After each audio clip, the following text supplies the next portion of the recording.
On the surface, the series is about two people who get into a road rage incident that kicks off a roller coaster ride of drama and comedy. But I believe it's actually a fascinating commentary on how shame keeps us in a cycle of avoidance and how the projection of our flaws onto other people acts as a mode of self-delusion and preservation of the ego. And if you finish the series, you can see that this is a pattern that often leads to long-term suffering. Although in the beginning, Amy and Danny are portrayed as mirror opposites, as the story progresses, it becomes more and more evident that they are far more similar than we would expect. Despite their external differences, they both live with a feeling of being unappreciated, lonely, and latch onto an identity of provider and protector. Amy is the breadwinner of her family, and Danny is the eldest son, who is desperately trying to provide for his little brother and his parents. But these ego identities act as a smokescreen for what they really are, deeply wounded people. Their shame, however, doesn't allow them to acknowledge this. They have a need to view themselves and have others view them as good people. This is most evident in how Amy can't be honest during her therapy sessions. An environment where people are encouraged to acknowledge and work on their flaws and traumas without judgment. And for Danny, he can't even be honest with his little brother or parents.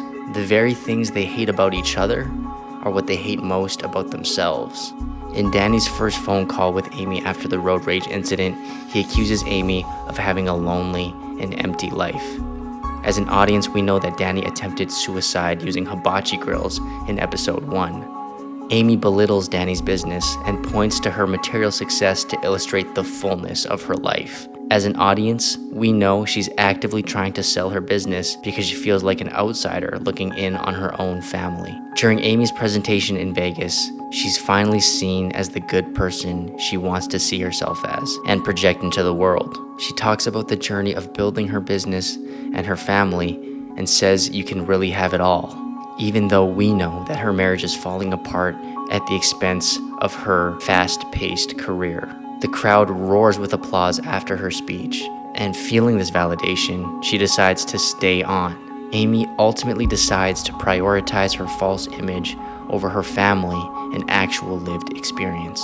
On the other side, Danny is willing to exploit his church to live up to his provider identity, even though this is the community where he found a true acceptance and love, which is best illustrated in the impactful scene where he bursts into tears during his first mass in years. And when he becomes aware that he was the one who burnt down his parents' house due to faulty wiring, he would rather forfeit the insurance policy, allow his brother to believe he was the one responsible, and even frame Amy than have the truth come out that he failed as a provider.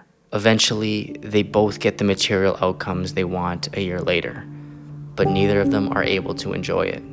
Amy bathes in the sun at her new vacation home and still feels a sense of emptiness. Danny goes to Amy's party and asks her, "Are you happy? Do I have to get to your level of success before I find fulfillment?" Even when people admire and love our carefully crafted identities, we can't really receive it. Deep down we know it's not who we really are, and we never actually feel loved. This pattern of avoidance and projection eventually leads to a dark and grim end. It isn't until they eat the psychedelic berries and experience ego death that they begin to experience one another as themselves and confess their shame and relinquish their good person identities. The disintegration of their egos finally allow them to witness each other as they truly are, acknowledging and accepting the sides of themselves they hid and resented for their entire lives. As a result, they are seen, accepted, and experience love for the first time. On the surface, Beef can seem like a cautionary tale against anger and illustrates the importance of letting go. But from my perspective, it's far more about how our triggers have little to do with the people that trigger us and have far more to do with what we hate about ourselves.